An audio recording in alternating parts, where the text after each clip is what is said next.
In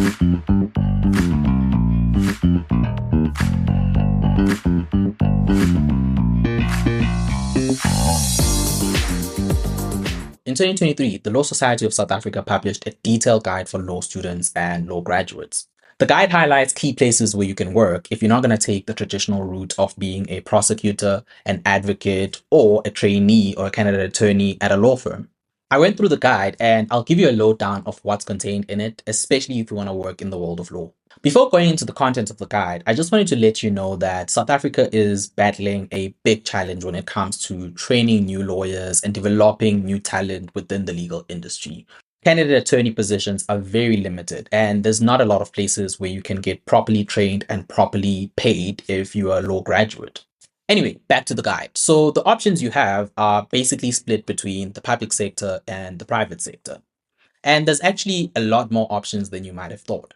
Let's start with the public sector. So the guide mentions a few Chapter 9 institutions, which would include your South African Human Rights Commission, the Office of the Public Protector, the Electoral Commission, and a whole lot of other institutions that fall under the Chapter 9 category. You should be visiting the websites of all these Chapter 9 institutions and trying to look for opportunities or programs that are there that could benefit you either while you're still a student or once you graduate. If you're not so lucky as to find any posts or advertisements for job opportunities, it's still worthwhile being engaged in what those institutions do by checking out their website, because then you can at least be clued up. And if you eventually get invited for an interview, you can thrive in that interview because you've gathered all this knowledge during your time in university.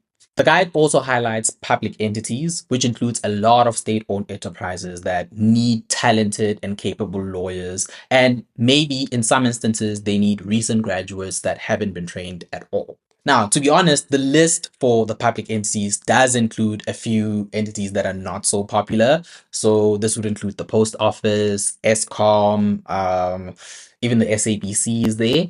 But obviously, there's also institutions or entities that are there that you may actually find interesting as a law student. So the ones that were appealing to me included the Development Bank of Southern Africa, the SA Nuclear Energy Corporation as well. We also have the Air Traffic and Navigation Services Company there. And the reason why those were appealing to me was because they all exist within these vibrant industries where there's a lot of new technologies that are coming into the fore. There's a lot of new legislation. So it's actually a good place to go and hone your skills on research, understanding of specific industries, and just understanding regulatory regimes entirely.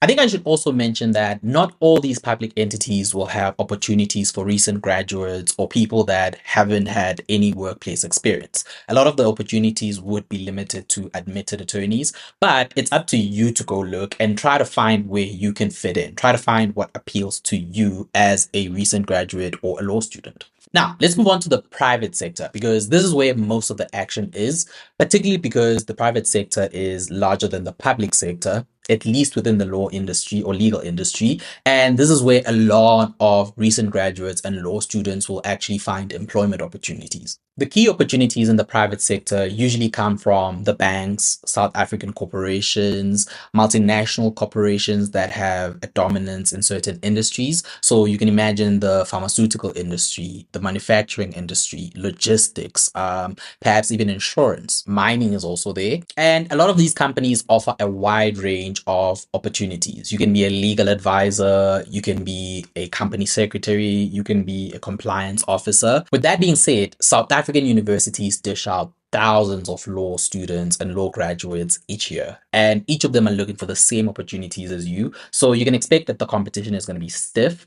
but again, it's worthwhile just noting that you're not limited to just looking for law firms. There's other institutions, public sector entities, and a whole lot of other private sector entities that would be able to take you, train you, and even give you the opportunity that you've been looking for from an employment perspective. If I was a law student and I was very anxious about, hey man, what if I graduate and I actually do not have employment? What I would try to do is at least look at one industry that appeals to me and try to dive deep into what are the relevant legislation that's prominent in this industry? What are the regulations that are there?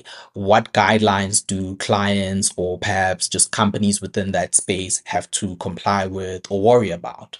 I then try to curate my LinkedIn and my online presence, especially in the professional platforms like LinkedIn, to just display that knowledge of that industry.